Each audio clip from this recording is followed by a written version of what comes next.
तंत्र में जितनी भी तमोगुणी प्रधान एवं तामसिक साधनाएं होती हैं, उनकी सफलता और सिद्धि महाश्मशान में ही मिलती है।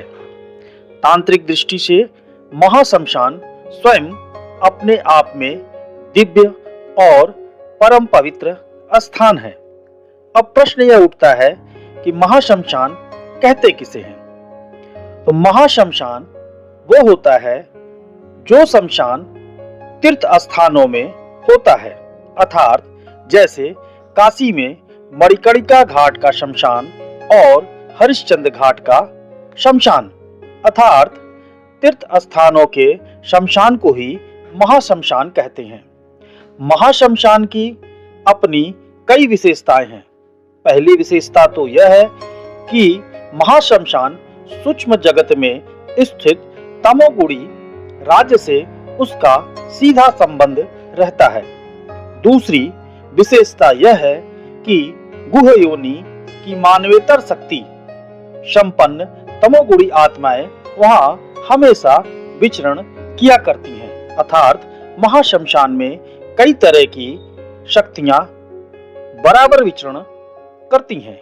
तीसरी विशेषता यह है कि जिस मृतात्मा का शवदाह शरीर छोड़ने के 24 घंटे के अंदर महाश्मशान भूमि में होता है, उस मृतात्मा को प्रेत योनि में केवल 10 दिनों तक रहना पड़ता है और ऐसी मृत्यात्माएं उतने दिनों तक महाश्मशान के पीपल के वृक्ष पर निवास करती हैं और इतना ही नहीं, उसमें बधे हुए यमघंट का पानी भी पीती हैं।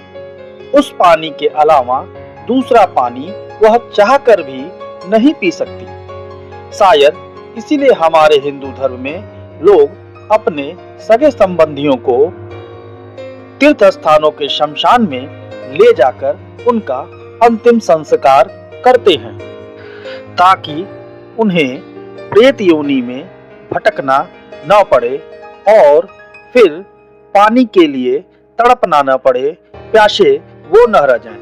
क्योंकि ऐसे कई बार होता क्या है कि कई लोग प्रेत योनि में भटक जाते हैं, लेकिन यदि 24 घंटे के अंदर किसी का अंतिम क्रियाकर्म महाश्मशान में हो जाए तो वो सिर्फ 10 दिनों तक ही प्रेत योनि में रहता है। उसके बाद वो प्रेत योनि से मुक्त हो जाता है। महाश्मशान के पीपल के पेड़ का भी बड़ा महत्व है। अब यदि कोई पीपल का भी पेड़ महाश्मशान में है तो उसकी भी अपनी अलग अलग विशेषता है। यदि महाश्मशान के पीपल के पेड़ की छाया में बैठा जाए तो प्रेत बाधा का निवारण होता है और मन को शांति मिलती है। सभी प्रकार के रोगों का शमन भी होता है। यदि महाश्मशान के पीपल के पेड़ की जड़ पर तिल का दीप नित्य जलावें तो शनि ग्रह का प्रकोप बिल्कुल ही शांत हो जाता है। इतना ही नहीं, महाश्मशान के पीपल की 11 बार प्रदक्षिणा करने पर मनोकामना की पूर्ति होती है। 21 बार प्रदक्षिणा करने पर दारिद्र्य का नाश होता है। 51 बार प्रदक्षिणा करने पर आरोग्य लाभ और 101 बार प्रदक्षिणा करने पर व्यापार में उन्नति, धन लाभ तथा सभी प्रकार की प्रसन्नता प्राप्त होती है और पुत्र लाभ भी होता है। अतः महाश्मशान में उगे हुए पीपल के पेड़ की भी अति विशेषता है।